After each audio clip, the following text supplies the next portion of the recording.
Group ஒன்ல கேட்ட question தான் பார்க்குறோம். இப்போ என்ன கொடுத்துருக்காங்கன்னா, வணிகர் ஒருவர் ஒரு தண்ணீர் கொதிகலனை 18% சரக்கு மற்றும் சேவை வரியுடன் சேர்த்து ரூபாய் 10,502க்கு விற்றார். தண்ணீர் கொதிகலனின் சரக்கு மற்றும் சேவை வரியை காண்க. பர்சன்டேஜ் டாப்பிக்லேருந்து கேட்டிருக்காங்க. இப்போது பர்சன்டேஜை பொறுத்த வரைக்கும் ஒரிஜினல் ப்ரைஸை நம்ம எப்படி எடுப்போம்னா 100% நம்ம எடுத்துப்போம்.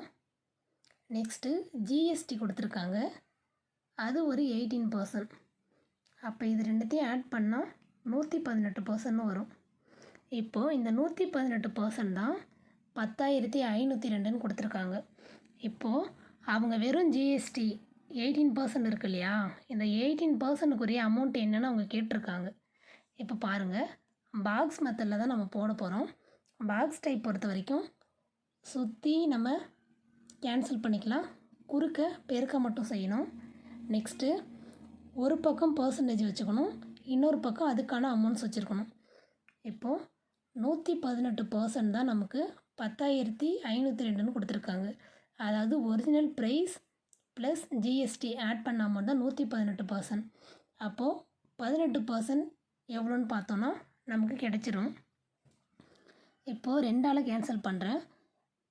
2ஆல் கேன்சல் பண்ணால் இங்கே 59 வரும், இங்கே 5251 வரும்.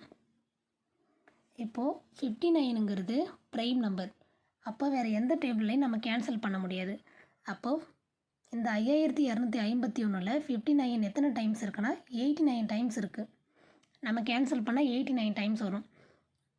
அப்போது 89, இப்போ 89 இன்ட்டு 18 நம்ம பெருக்கணுன்னா 1202 வரும்.